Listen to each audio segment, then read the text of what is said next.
नमस्कार, खबरों की खबर में आपका स्वागत है।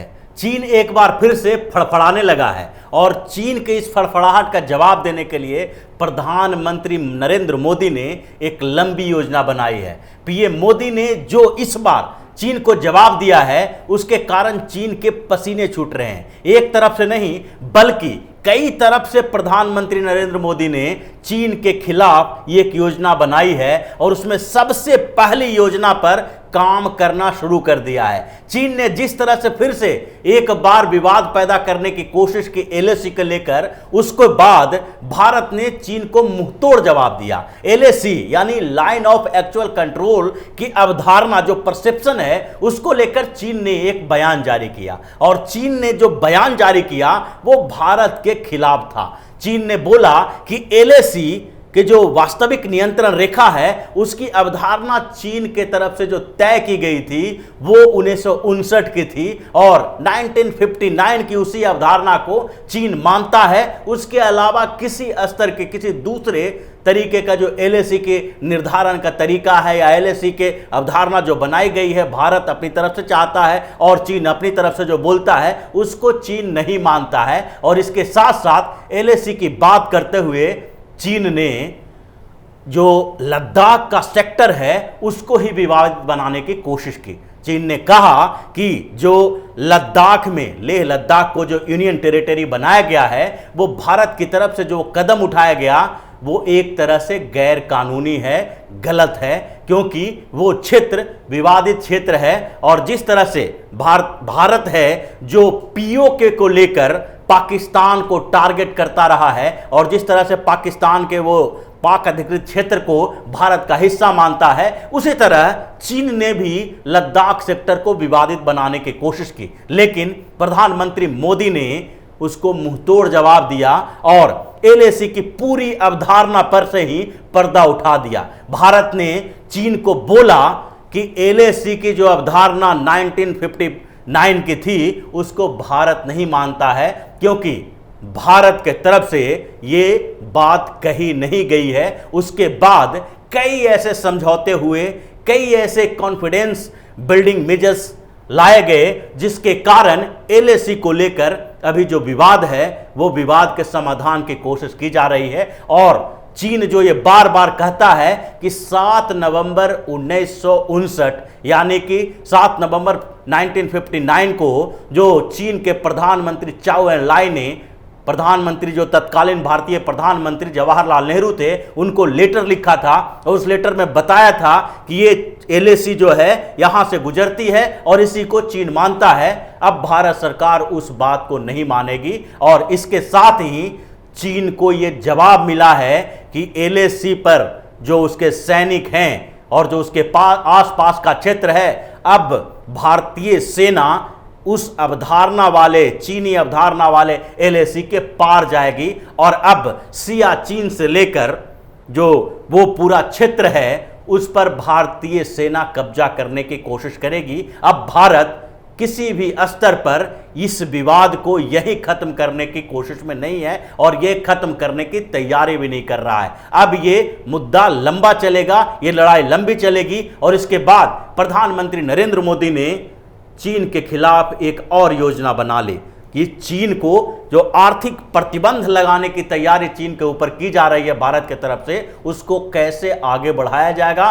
और दूसरी तरफ भारत अंतर्राष्ट्रीय स्तर पर चीन को घेरने की कोशिश कैसे करेगा। तो जो चीन को आर्थिक नुकसान पहुंचाने की योजना भारत सरकार बना रही थी उसको और थोड़ा आगे बढ़ाया गया है, क्योंकि जब एलएसी के पास सीमा विवाद चला था गालवान घाटी में, जो चीन और भारत के सैनिकों के बीच झड़प हुई थी, उसके बाद से ही भारत सरकार ने चीन पर एक तरह से आर्थिक प्रतिबंध लगाने की कोशिश जारी कर दी थी और चीन पर डिजिटल स्ट्राइक किया था, जिसमें लगभग 180 चीन के ऐप्स और गेम्स जो हैं उस पर प्रतिबंध लगा दिया गया है और वो अभी भी प्रतिबंध जारी है, जिससे चीन को नुकसान हो रहा है।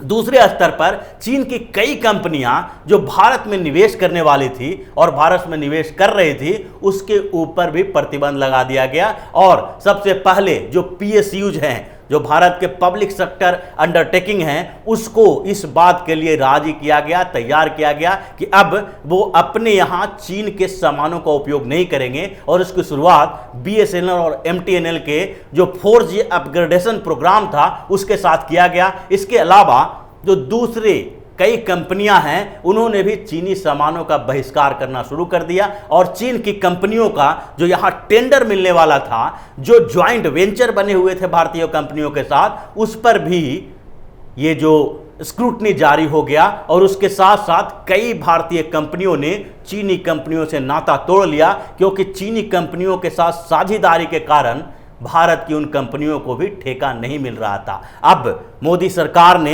इससे आगे का कदम बढ़ाया है और सबसे पहले जो कुछ समय पहले जो निवेश पॉलिसी में चेंज किया गया था, परिवर्तन किया गया था कि भारत के जो देश भारत के लैंड बॉर्डर से टच करते हैं या जिन देशों के साथ भारत का जमीन से जमीन तक जुड़ाव है, शेयर करता है बॉर्डर, उन देशों का अगर भारत में निवेश होगा तो उसके लिए डायरेक्ट पॉलिसी नहीं अपनाई जाएगी, बल्कि सरकार से पहले उसकी अनुमति लेनी होगी। और ये चीन के लिए ही था, क्योंकि जो भारत की सीमा जिन जिन देशों से लगती है उसमें चीन ही सबसे बड़ा ऐसा देश है जिसका भारत में निवेश होता है। और इसको लेकर चीन बिलबिला गया था, लेकिन अब उसी नीति को आगे बढ़ाने की कोशिश की जा रही है। अब भारत सरकार से जो नई जानकारी मिल रही है कि सरकार ने एक आगे की योजना बनाई है और जो ज्वाइंट वेंचर कंपनियां हैं, जिन कंपनियों का, जो भारतीय कंपनियां हैं जिनका ज्वाइंट वेंचर चीनी कंपनियों के साथ है, साझेदारी है, उनकी स्क्रूटनी की जा रही है।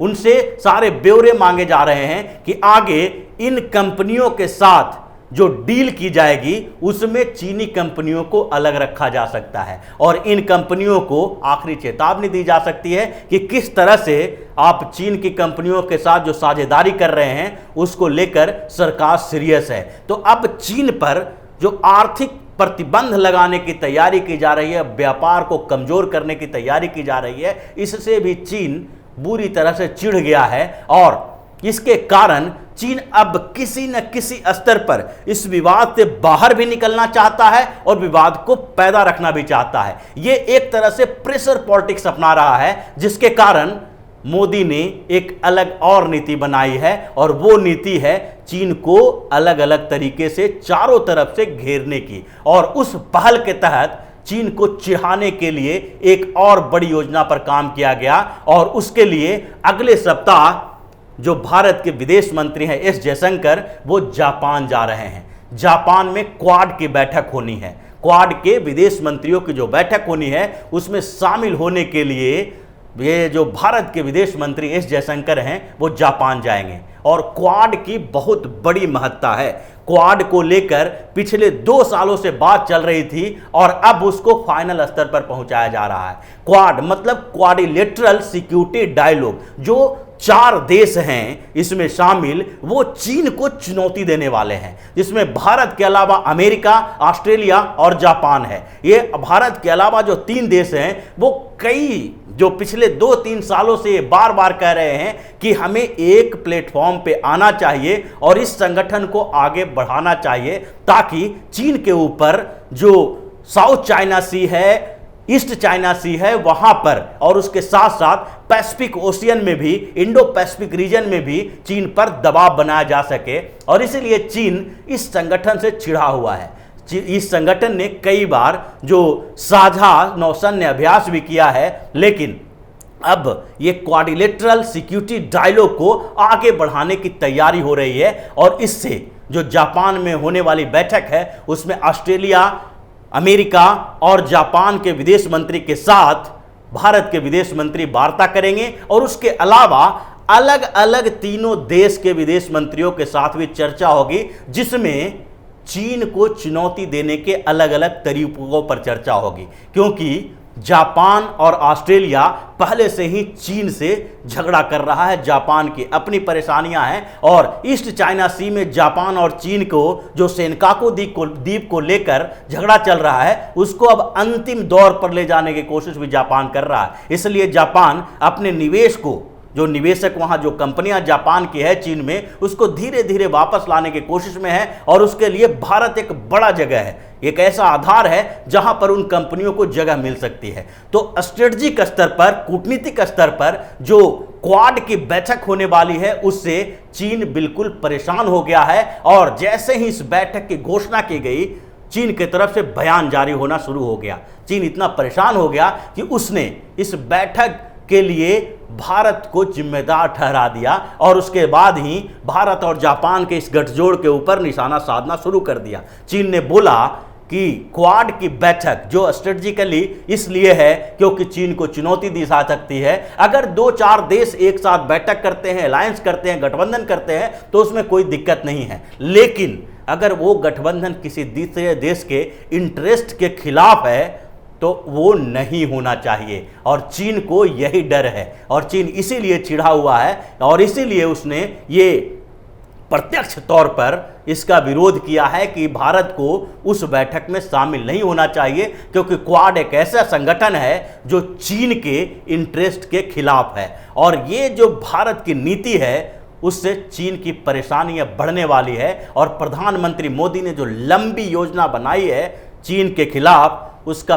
पहला स्तर अब एलएसी के परसेप्शन को लेकर शुरू होगा, क्योंकि एलएसी पर जो एलएसी की अवधारणा है उसी को लेकर अभी तक विवाद चल रहा है। और दोनों देश के बीच जो बैठकें हो रही है और पैंगोंग लेक में जो दोनों देशों की सेनाएं आमने सामने है, वहां पर परसेप्शन को लेकर ही झगड़ा है। चीन का अपना परसेप्शन है जबकि भारत का अपना। दोनों पैंगोंग लेक में अपने अपने क्षेत्रों को लेकर सीरियस है। तो इसलिए जब एलएसी की मान्यता ही नहीं रहेगी, जब भारत सरकार यह मानने के लिए तैयार ही नहीं है कि 1959 का एलएसी ही वास्तविक एलएसी है, भारत सरकार ने स्पष्ट रूप से कह दिया है कि 7 नवंबर 1959 को जो पंडित जवाहरलाल नेहरू को चिट्ठी लिखी गई थी चाउ एन लाई की तरफ से, और उसमें जो एलएसी बताया गया था, हम उसको नहीं मानते, क्योंकि वो एक तरफा एलएसी की घोषणा की गई थी, उसका निर्धारण किया गया था।